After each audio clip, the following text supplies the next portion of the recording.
टूटी ना हौसला मेरा टूटा, नटखट आंखों का पनघट आंखों का सूखा है बस तू जो रूठा तू रूठा। Okay, so hello everyone, welcome to my class and also welcome to my channel Physics, the Godfather of Universe. तो आज के मेनली আমি যে টপিকটার উপর আমি আলোচনা করতে চলেছি তোমরা জানো সেটাই এক্স-রে। তো এক্স-রে সম্বন্ধে আমরা অলরেডি একটা পড়ে ফেলেছি, সেটা হলো আমাদের নিরবিচ্ছিন্ন এক্স-রে। এই নিরবিচ্ছিন্ন এক্স-রে সম্বন্ধে আমাদের পড়া হয়ে গেছে।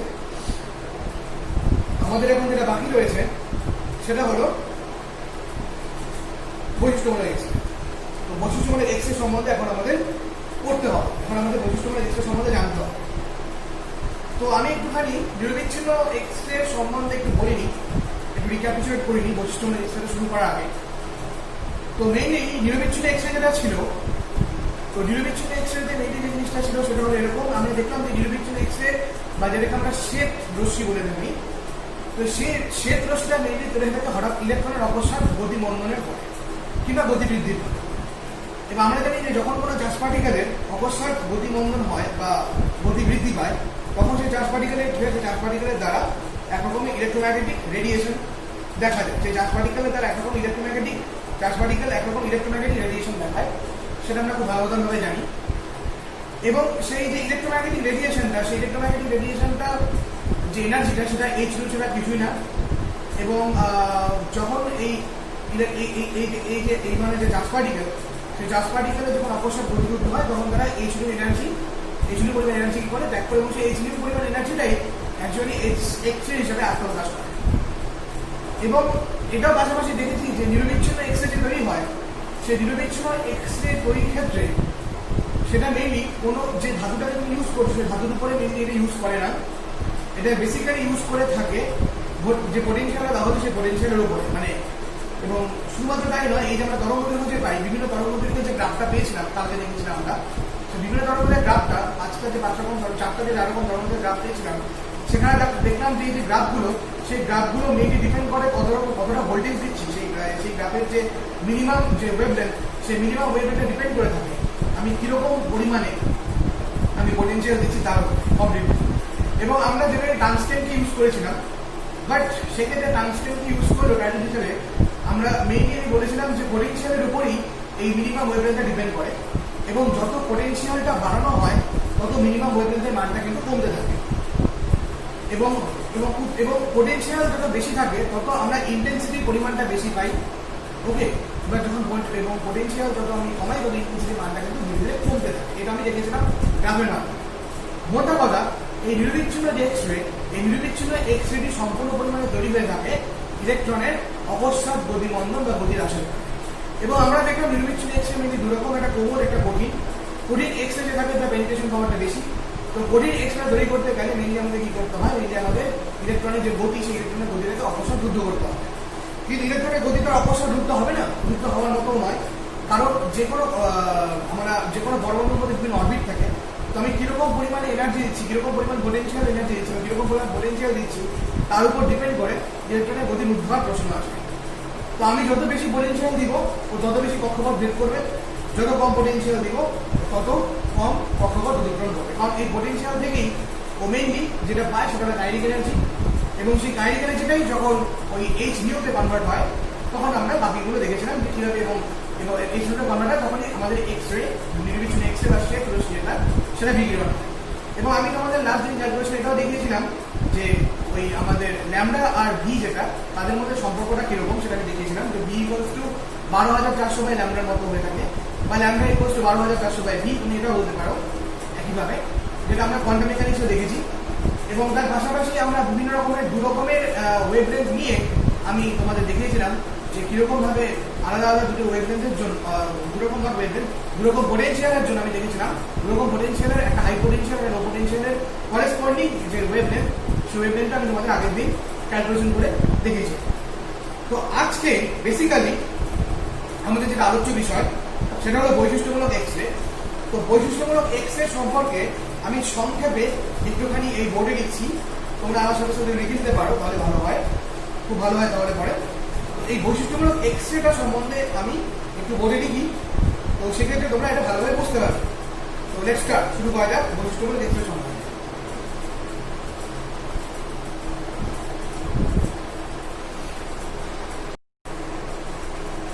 ওকে, তো এবার আমি বৈশিষ্ট্যমূলক এক্স রে সম্পর্কে আমি আলোচনা করতে চলেছি। তো এখানে তোমরা একটু ভালো করে দেখো, লেখা আছে, আমি মেইনলি প্রথমে বলেছি যে বৈশিষ্ট্যমূলক এক্স রে যেটা, সেই বৈশিষ্ট্যমূলক এক্স রে কি করে আমরা তৈরি করতে পারি সেই সম্বন্ধে আমি প্রথমে বলেছি। ওকে, তো সেটাই লিখেছি আমি, বলছে এই ধরনের বর্ণালীতে কয়েকটি বিশেষ বিশেষ তরঙ্গদৈর্ঘ্য সমন্বিত বর্ণালী অবিচ্ছিন্ন যে বর্ণালী থাকে তার উপরে সমাপতিত হয়। এই হচ্ছে অবিচ্ছিন্ন বর্ণালী, লাল রঙের যেটা দেখতে পাচ্ছ সেটা, তাই তো। এবং তার উপরে কয়েকটি বিশেষ বিশেষ তরঙ্গদৈর্ঘ্য সমন্বিত। এই একটা বিশেষ তরঙ্গদৈর্ঘ্য সমন্বিত 0.60 আর্মস্ট্রং, 0.71 আর্মস্ট্রং তরঙ্গদৈর্ঘ্য সমন্বিত দুটি বর্ণালী।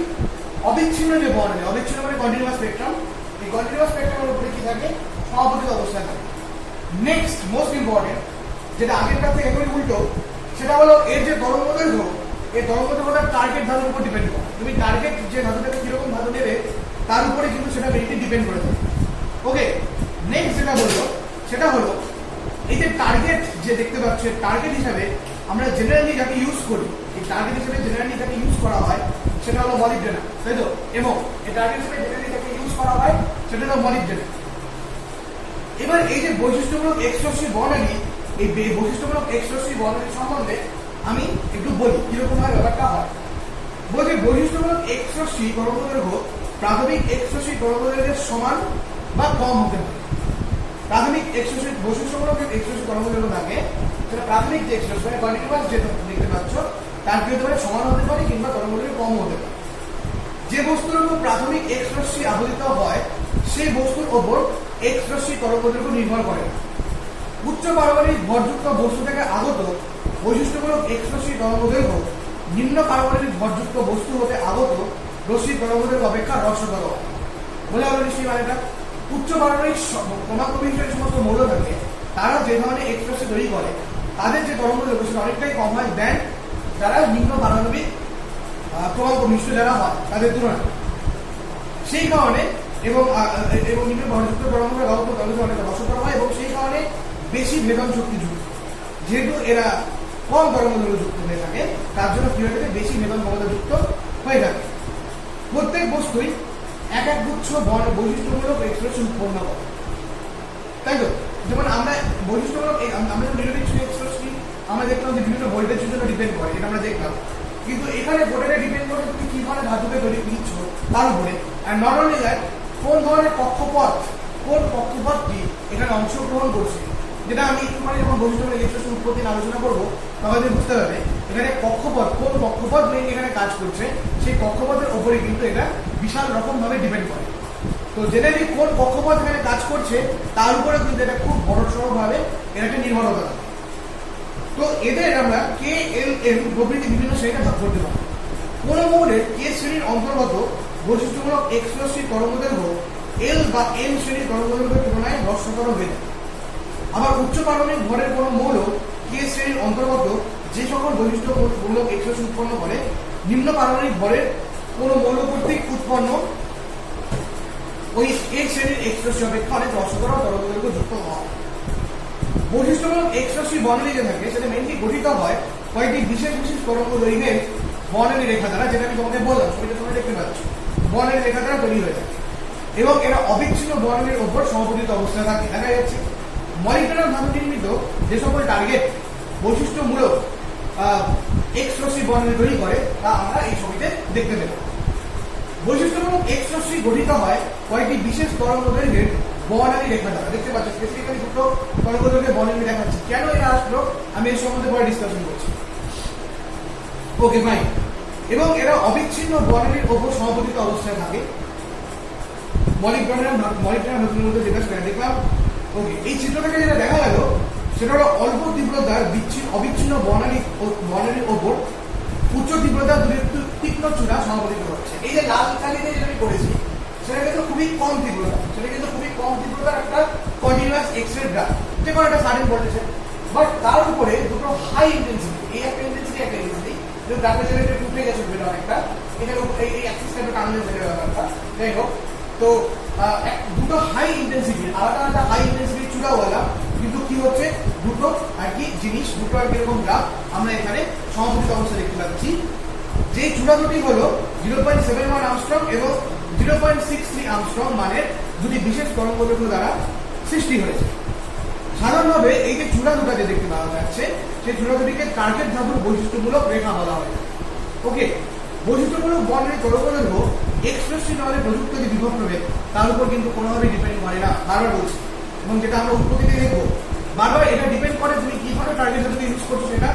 অ্যান্ড মোস্ট ইম্পর্টেন্ট, কোন কক্ষপথ থেকে এই ঘটনাটা ঘটছে তার উপরে কিন্তু গোটা বিষয়টা খুব ভালো রকম ভাবে ডিপেন্ড করে।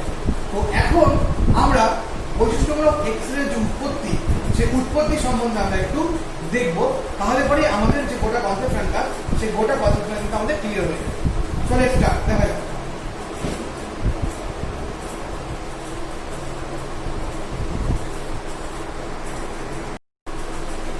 Okay, so let us come to our most important thing, that is origin of characteristics X-ray.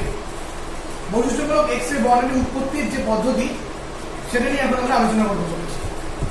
প্রথমে কথা প্রসঙ্গে আমি আগে বলেছি যে বৈশিষ্ট্যমূলক এক্স-রে যে থাকে, সেই বৈশিষ্ট্যমূলক এক্স-রে উৎপত্তি কিন্তু কোনোভাবেই পোটেনশিয়ালের উপর ডিপেন্ড করে না, ডিপেন্ড করে তুমি কি ধরনের টার্গেট ইউজ করছো তার উপরে, এবং টার্গেটের যে কক্ষপথ তার উপর ডিপেন্ড করে। এবার আমরা একটা মৌল নিলাম, প্রথমে আমি জেনারেল কেস নিয়ে আলোচনা করি। আমরা যে মৌলটা নিচ্ছি সেই মৌলটার পারমাণবিক ক্রমাঙ্ক মনে করো জেড। তো জেড পারমাণবিক ক্রমাঙ্ক বিশিষ্ট কোনো একটা মৌল যদি নিই, তাহলে তার নিউক্লিয়াসের যে আধান সেটা হবে প্লাস জেডি, এবং তাকে ঘিরে বিভিন্ন বৃত্তাকার কক্ষপথে যে ইলেকট্রনগুলো আবর্তন করেছে তাদের প্রত্যেকের আধান যদি ই হয় এবং যদি জেড সংখ্যক ইলেকট্রন থাকে তাহলে তাদের আবার টোটাল জেডি। এবার এই ইলেকট্রনগুলো আমরা জানি একটি নির্দিষ্ট সজ্জায় সজ্জিত থাকে 2n² প্রিন্সিপাল অনুযায়ী। কে কক্ষপথে দুটি, এর কক্ষপথে 8টি, এন কক্ষপথে 18টি, অ্যান্ড সো এরকম একটা সজ্জাতে ইলেকট্রনগুলি সজ্জিত থাকে, যেটা রাদারফোর্ড বোর মডেল অনুযায়ী এটা পরিচিত, এবং এই প্যাটার্নে ওরা থাকে, এটা আমরা খুব ভালোভাবে জানি।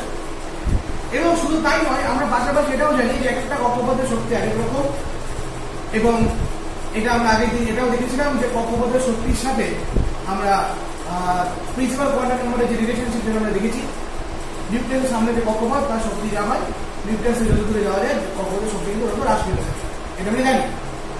ওকে, সো ডেফিনেটলি কারণ আমরা জানি EN ইকুয়ালস টু, আমি অ্যাটমিক ফিজিক্সের গোড়াতেই বলেছিলাম, -13.6/n², এটা আমরা জানি। মানে কে কক্ষপথের যে শক্তি, এর কক্ষপথের শক্তি কিন্তু অনেকটা কম, ধীরে ধীরে ধীরে ধীরে যত আমরা দূরের দিকে যাবো তত কিন্তু কক্ষপথের শক্তিটা কমতে থাকবে। এবার আমরা জেনারেলি এই যে এক্সট্রোসিনে তৈরি করি, এবং এক্সট্রোসিন তৈরি করার সময় আমরা যে ক্যাথোড যে থাকে, সেই ক্যাথোড হিসাবে আমরা যাকে আমরা নট ক্যাথোড, অ্যানোড হিসাবে আমরা যাকে ইউজ করি সেটা হলো, সরি এখানে অ্যানোড হবে, মলিকুলার ননলিমিটার অ্যানোড হবে, বা অ্যান্টি ক্যাথোড বলা যেতে পারে, অ্যান্টি ক্যাথোড। তো সেখানে আমরা ইউজ করি মলিবডেনাম। তো আমি একটু প্রথম থেকে বলি কি দেখা আছে, দেখো বলেছে যে পারমাণবিক সংখ্যার একটি মৌল নেওয়া হলো, ওই মৌলের এককে উপস্থিত নিউক্লিয়াসের চার্জ জেডি, এবং তার চারপাশে ই আধান বিশিষ্ট ইলেকট্রন বর্তমান, এবং তার চারপাশে ই আধান বিশিষ্ট ইলেকট্রন, সেই ই আধান বিশিষ্ট ইলেকট্রন বর্তমান। এবার আমরা যে এই যে অ্যান্টি ক্যাথোড যে থাকে, সেই অ্যান্টি ক্যাথোড হিসেবে আমরা কাকে নিয়ে থাকি, আমরা নিয়ে থাকি হলো মলিবডেনাম। এবার সেই যে মলিবডেনাম, সেই মলিবডেনামের একটা হচ্ছে আমরা জানি ভারী, এটা একটা ভারী উচ্চ পারমাণবিক ক্রমাঙ্ক বিশিষ্ট একটা মৌল, সেটা আমরা ভালোভাবে জানি। এবার সেই উচ্চ পারমাণবিক ক্রমাঙ্ক বিশিষ্ট মলিবডেনামকে নিয়ে টার্গেট হিসেবে নিয়ে বাইরে থেকে একটা ইলেকট্রনকে হিট করা, এবং সেটা দ্রুতগতি সম্পন্ন ইলেকট্রন। তো এই দ্রুতগতি সম্পন্ন ইলেকট্রন গিয়ে যখন মলিবডেনামে ঢোকে, এবং সাপোজ আমি মনে করলাম মলিবডেনামের যে কে কক্ষপথ, সেই কে কক্ষপথে থাকা কোনো ইলেকট্রনকে কি করে হিট করবে, তো সেটা দেখেছি এটি দ্রুতগতি সম্পন্ন ইলেকট্রন মলিবডেনাম নির্মিত অ্যান্টিকারেন্ট আঘাত করে কে শেলে থাকা দুটি ইলেকট্রনের একটিকে বের করে দিবে, এবার মলিবডেনামের যে কে অরবিটটা, মলিবডেনামের কে অরবিটে কথা ইলেকট্রন দুটো ইলেকট্রন, যে কোনো আমরা শুধু নট অনলি মলিবডেনাম, যে কোনো হাইড্রোজেন বাদে সবারই আউটার কে কক্ষপথে দুটো ইলেকট্রন থাকে, সেটা আমরা খুব ভালো হয়ে জানি। তো কে কক্ষপথে দুটো ইলেকট্রনের মধ্যে একটি ইলেকট্রনকে কি করলো, এই যে এক্সটার্নাল ইলেকট্রনটা, সেই এক্সটার্নাল ইলেকট্রনটা বাইরে থেকে এসে একটি ইলেকট্রনকে বের করে নিয়ে চলে। তাহলে পরে এই যে কে কক্ষপথ, সেই কে কক্ষপথের ইলেকট্রনের ঘাটতি হচ্ছে। এবার সেই ঘাটতি পূরণ করার জন্য যদি, ভালো করে শোনো, ঘাটতি পূরণ করার জন্য যদি এল অরবিট থেকে, এরপরে এল অরবিট থেকে কোনো একটা ইলেকট্রন এসে যদি ঘাটতি পূরণের জন্য সে কে কক্ষপথে এসে বসে, তাহলে নিয়ম অনুযায়ী আমরা বলতে পারি, কোয়ান্টাম মেকানিক্সের নিয়ম অনুযায়ী আমরা বলতে পারি যে এল অরবিট থেকে কে অরবিটে ইলেকট্রনের ট্রানজিশন হয়েছে। এবং যেহেতু হায়ার অরবিট থেকে লোয়ার এনার্জি অরবিটে ইলেকট্রনের ট্রানজিশন হয়েছে, দ্যাটস ওয়াই একটা ফোটন নির্গত হবে, এবং যে ফোটনের শক্তিটা হলো এইচ নিউ, যে ফোটনের শক্তিটা হলো H nu. And not only, এবং nu, not only that nu, যদি আমি নিউ ওয়ান ধরি সেটাকে, সেই যে ফোটনটা বার হচ্ছে সেই ফোটনের কম্পাঙ্ক যদি নিউ ওয়ান হয়, তাহলে পরে নিউ অনুযায়ী বলতে পারি EL minus EK that's equals to H new one. এই যে এনার্জির যে ট্রানজিশনটা হলো, এবং ট্রানজিশনের পরে যে ফোটনের শক্তি সমান শক্তি বিশিষ্ট যে বর্ণালী রেখাটি উৎপন্ন হলো, সেই বর্ণালী রেখাটি কিন্তু এক্স রে ছাড়া আর কেউ নয়। তফাৎটা বোঝার চেষ্টা করো তোমরা। এটাকে লিম্যান নামার প্যাশন প্যাকেট হিসেবে ঘুরিয়ে ফেলো না। ফার্স্ট অফ অল, লিম্যান নামার প্যাশন প্যাকেট, এই গোটা জিনিসগুলো দেখা যায় হাইড্রোজেন বা হাইড্রোজেন লাইক অ্যাটমসের ক্ষেত্রে, কিন্তু এটা কিন্তু মলিবডেনাম, অনেক হাই পারমাণবিক ক্রমাঙ্ক বিশিষ্ট, অনেক উচ্চ পারমাণবিক ক্রমাঙ্ক বিশিষ্ট। একে আমি বাইরে থেকে ইলেকট্রন হিট করলাম, একে বাইরে থেকে ইলেকট্রন হিট করার ফলে কে কক্ষপথে একটি ইলেকট্রন সরে গেল, এবং এর কক্ষপথের একটি ইলেকট্রন যখন ব্যাকআপ দেওয়ার জন্য কে কক্ষপথে আসলো, তখনই কিন্তু এক ধরনের নির্দিষ্ট কম্পাঙ্ক বিশিষ্ট এক ধরনের কম্পাঙ্কের একটা বিকিরণ ঘটলো, এবং যেখানে বিকিরণের কম্পাঙ্ক হলো নিউ ওয়ান, এবং আমরা এখান থেকে বলতে পারলাম EL minus EK that's equals to H new one. এবং যে রশ্মিটি বিকিরিত হলো, সেই রশ্মিটি কিন্তু এক্স রশ্মি ছাড়া আর কেউ নয়, এবং সেই এক্স রশ্মিটিকে আমরা কে আলফা এক্স রশ্মি বলে দেব। সেই এক্স রশ্মিটিকে আমরা বলে দিই কে আলফা এক্স রশ্মি, যেটা বেসিক লেভেলে। অনুরূপভাবে আমরা মনে করলাম এবার কে কক্ষপথে আরেকটি ইলেকট্রন আছে, এবার কে কক্ষপথে আরেকটি ইলেকট্রনকে যদি বাইরে থেকে সেরকমই একটা দ্রুতগতি সম্পন্ন ইলেকট্রনকে হিট করি, এবং সে যদি বাইরে বেরিয়ে যায় এবং তাকে ব্যাকআপ দেওয়ার জন্য এল কক্ষপথের কোন একটা ইলেকট্রন চলে আসে, তাহলে পরে কি হবে? তাহলে পরে কোয়ান্টাম মেকানিক্সের ভাষা আমরা বলতে পারি এল কক্ষপথ থেকে কে কক্ষপথে ইলেকট্রনের ট্রানজিশন হয়েছে, এবং ট্রানজিশনের দরুন যে ফোটনটা নির্গত হলো, সেই ফোটনের কম্পাঙ্ক যদি নিউ2 হয়, তাহলে আমরা বলতে পারি EL minus EK that's equals to H new. এবং এই সময়ও যে বিকিরণটা হবে, সেই বিকিরণটাও এক্স রে ছাড়া অন্য কেউ নয়, এবং সেই এক্স রেটিকে আমরা বলতে পারি কে বিটা। এবং তোমরা গ্রাফে যেটা দেখতে পাচ্ছ, এই গ্রাফে যে দুটো চূড়া দেখতে পাচ্ছ, এই দুটো চূড়ার মধ্যে একটা চূড়া হলো, দুটো চূড়ার মধ্যে একটা চূড়া হলো কে আলফা, এবং আরেকটা চূড়া হলো কে বিটা। একটা চূড়া হলো কে আলফা, একটা হলো কে বিটা। তার জন্যই আমি গোড়াতে বলেছিলাম যে একটা নির্দিষ্ট কন্টিনিউয়াসের উপরে দুটো ক্যারেক্টারিস্টিক্স এরকম সমাপতিত হয়ে থাকে, এবং দুটো আলাদা আলাদা ফ্রিকোয়েন্সি, দুটো আলাদা আলাদা ওয়েভলেন্থে। তো তার প্রমাণটা তোমরা পেয়ে গেলে। এখন তোমাদের কোনো প্রশ্ন হতে পারে, এটা কি কে এর ক্ষেত্রে হবে? না, এটা শুধুমাত্র যে কে এর ক্ষেত্রে হবে তার কোনো মানে না। এটা এল এর ক্ষেত্রে হতে পারে, এল এর ক্ষেত্রে এল আলফা, এল বিটা, এল গামা এরকম হতে পারে, এম এর ক্ষেত্রে হতে পারে, যার ক্ষেত্রে হতে পারে। মোটা কথা, যে কক্ষপথে ইলেকট্রন এসে ব্যাকআপ দেবে, যে কক্ষপথে যদি কে কক্ষপথে ঘটনা ঘটে, এবং কে তে যদি এল ব্যাকআপ দেয়, এম ব্যাকআপ দেয়, তাহলে কে আলফা কে বিটা। যদি এল এর ঘটনাটা ঘটতো, এবার এল এর ক্ষেত্রে ব্যাকআপ যদি এম ব্যাকআপ দেয় বা এন ব্যাকআপ দেয়, তাহলে পরে এন আলফা এল বিটা, এরকম ভাবে ঘটনাটা চলে।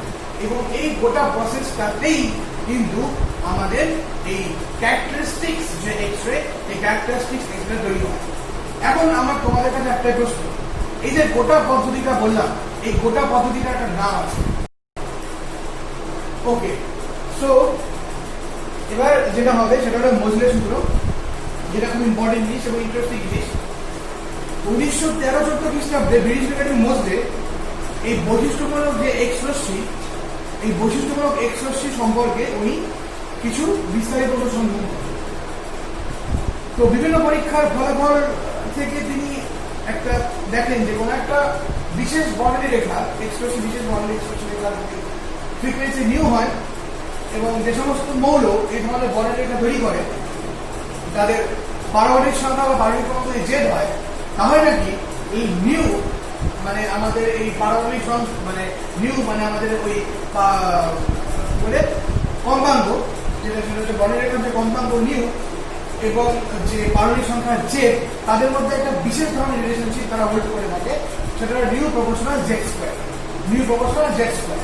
এবং এই যে সূত্র অর্থাৎ এই যে কম্পাঙ্ক, এই কম্পাঙ্ক হচ্ছে পারমাণবিক যে সংখ্যা বা পারমাণবিক যে ক্রমাঙ্ক তার বর্গের সমানুপাতিক। পারমাণবিক সংখ্যা বা পারমাণবিক ক্রমাঙ্কের যে বর্গ, সেই পারমাণবিক সংখ্যা বা পারমাণবিক ক্রমাঙ্কের বর্গের সমানুপাতিক, এবং এটাই মোজলে ল নামে পরিচিত বা মোজলে সূত্রে পরিচিত। এবার পরবর্তীকালে বিভিন্ন রকম ফাইনাইট কানেকশনের মাধ্যমে আমরা একটা পরিবর্তিত মোজলের সূত্রের একটা গাণিতিক রূপ পাই, সেটা এরকম দ্যাট ইজ রুট নিউ, মানে জাস্ট যদি আমরা জেডটাকে ওপাশে জেড স্কয়ারটা ওপাশে দিই, then it will be root new. So root new equals to a into z minus b. এখানে a এবং b এরা দুজন হচ্ছে সেই ধ্রুবক, সেই যে ফাইনাইট কানেকশন করতে গিয়ে যে ধ্রুবকটা পাওয়া গিয়েছিল সেই ধ্রুবকটা z। এবার আমরা এই তত্ত্ব থেকে আমরা একটা গ্রাফ প্লট করি, সেই গ্রাফটা আমরা মানে আমরা মোজলে করেছিলেন। তো মোজলে একটা গ্রাফ প্লট করেছিলেন, সেই গ্রাফটা উনি মেইনলি প্লট করেছিলেন এই জেড মানে অ্যাটমিক নাম্বার এবং জেড ভার্সেস রুট নিউ, এবং রুট নিউটা যেখানে যেহেতু রুট আর্মস্ট্রং এ থাকে, তো সেটাকে আমরা মিটারে কনভার্ট করার জন্য আমরা 10⁻⁸ দিয়ে গুণ করে নিই। Okay fine, not metre in centimetre, সেন্টিমিটারে কনভার্ট করতে 10⁻⁸ দিয়ে গুণ করে নেওয়া হয়। এবং অ্যাটমিক মাস মানে পারমাণবিক ভর। ওকে, তো এবার উনি যেটা করেছিলেন সেটা হলো উনি গ্রাফ প্লট করেন, সেটা হলো পারমাণবিক ভর এবং পারমাণবিক ক্রমাঙ্কের মধ্যে, এবং পারমাণবিক ভর পারমাণবিক ক্রমাঙ্ক এন্ড ভার্সেস রুট নিউ, মানে রুট নিউ আর পারমাণবিক ভরের মধ্যে আর রুট নিউ আর পারমাণবিক ক্রমাঙ্কের মধ্যে উনি গ্রাফ প্লট করেন এবং দু রকমের গ্রাফ পান। এই লাল ধরনের যে গ্রাফটা দেখতে পাচ্ছ সেটা হচ্ছে অ্যাটমিক মাস আর রুট নিউ ইনটু 10⁻⁸। দুটোটা একটু অস্পষ্ট দেখাচ্ছে, দ্যাটস ওয়াই আমি একটু পরিষ্কার করে দিই, ইট ইজ রুট নিউ। ওকে, এবং এটাকে আমি যেটা আর্মস্ট্রং থেকে সেন্টিমিটারে কনভার্ট করার জন্য এটা করলাম। তো এই রুট নিউ আর অ্যাটমিক মাস এর মধ্যে উনি একটা গ্রাফ প্লট করে, যে গ্রাফটা এই যে লাল কালারের যেটা দেখতে পাচ্ছ সেটা হচ্ছে, এবং এটা আমার মানে এক্সপেরিমেন্টাল ডাটা, এক্সপেরিমেন্টাল অবজারভেশন থেকে উনি এটা আসে। আর রুট নিউ ডিরেক্টর মানে সেটা অ্যাটমিক নাম্বারের মধ্যে জেডের মধ্যে এটা গ্রাফ প্লট করে, এটা ব্ল্যাক কালিতে যেটা করে সেটা, এবং কিছু ডেটা পয়েন্টস উনি পেয়েছেন বোথ কেসে। সেই ডেটা পয়েন্টস গুলো উনি যখন বসানোর পরে উনি যখন মেইনলি এটাকে স্ট্রেট লাইন ফিটিং করে করা হয়, স্ট্রেট লাইন ফিটিং এর মাধ্যমে কাজটা করা হয়ে থাকে। তো উনি যখন স্ট্রেট লাইন ফিটিং করেন, তো স্ট্রেট লাইন ফিটিং করে উনি দেখেন যে আগের কেসে মানে আগের যে কেসটা মানে লাল কালির ক্ষেত্রে যেটা দেখা যাচ্ছে, আগের কেসে স্ট্রেট লাইনের উপরে কিন্তু এক্সপেরিমেন্টাল পয়েন্টগুলি সব বসেনি, বাট পরের কেসে উনি যখন স্ট্রেট লাইন ফিটিং করেন, সেই স্ট্রেট লাইন ফিটিং এ দেখা যায় এক্সপেরিমেন্টাল পয়েন্টগুলো সব কটাই বেশিরভাগই কি হয় এই স্ট্রেট লাইনের উপর বসে যায়। এবং এর থেকেই উনি যে সিদ্ধান্তে আসেন সেটা হলো যে কোনো মৌলের যে পরিচয়, যে কোনো মৌলের পরিচয় কিন্তু অ্যাটমিক নাম্বারের থেকে, অ্যাটমিক মাসের থেকে অ্যাটমিক নাম্বারে কিন্তু তার পরিচয়টা বেশি প্রকাশ পায়। ওকে, তো সেটা এখানে উনি বলেছেন যে একটি মৌলের প্রকৃত পরিচয় পারমাণবিক সংখ্যাতে নিহিত, পারমাণবিক ভরে নয়। ঠিক সেই কারণেই কিন্তু আমরা যে পর্যায় সারণীটা তৈরি করেছি, আমাদের মেন্ডেলিভ যে পর্যায় সারণী তৈরি করেছেন, ওনার পর্যায় সারণীতে কিন্তু উনি বারবারই যেটাকে স্থান দিয়েছেন সেটা হলো পারমাণবিক ক্রমাঙ্ককে, পারমাণবিক ভরকে নয়। কারণ একই পারমাণবিক ভর বিশিষ্ট এক বা একাধিক যে কোনো মৌল হতেই পারে, তার যেটা আমরা আইসোটোনে পড়ে এসেছি, তাই তো এটা হতেই পারে, না হওয়াটা অস্বাভাবিক না। তো সেক্ষেত্রে আমি কনফিউজ হয়ে যাব যে এটা কোন মৌল। যেমন আইসোবারেই যেটা হয়, আইসোবারে মাস ফিক্স থাকে, রাইট, অ্যাটমিক মাস ফিক্স থাকে। তো সেক্ষেত্রে তো আমি কনফিউজ হয়ে যাবো যে এটা কোন ধরনের মৌল, কোন মৌল, সেই বিষয়ে আমার ডাউট থাকবে। দ্যাটস ওয়াই আমরা যে পর্যায় সারণীটা তৈরি করি, সেই পর্যায় সারণীতে কিন্তু আমরা অ্যাটমিক মাসের থেকে যাকে প্রেফারেন্স বেশি দিই সেটা হলো অ্যাটমিক নাম্বার। ওকে, তো সেটা বুঝলে ওনার যে পরীক্ষা, ওনার এই যে এক্সপেরিমেন্ট, এই যে আমাদের এই নিরবিচ্ছিন্ন যে এক্সরে, এই বৈশিষ্ট্যমূলক এক্সরে, সেই বৈশিষ্ট্যমূলক এক্সরে সংক্রান্ত পরীক্ষা করে উনি এই সিদ্ধান্ত উপনীত হন যে কোনো মৌলের প্রকৃত পরিচয় পারমাণবিক ক্রমাঙ্কে নিহিত, পারমাণবিক ভরে নয়। এবং পরবর্তীতে উনি এই সমস্ত কারেকশন করে দিয়ে উনি এই সূত্রটা দেন, সেটা লেখা is mathematical form, this is the wholesale law, but final correction এর ডেটা আসে এবং গ্রাফ প্লট করেন এই root 3 into 10 to the minus 8 versus a and root 3 into the minus 8 versus z তার মধ্যে দিয়ে গ্রাফ প্লট করে এই গ্রাফগুলো পান। তো এই হলো মোজের ল। ওকে, দেখে নাও।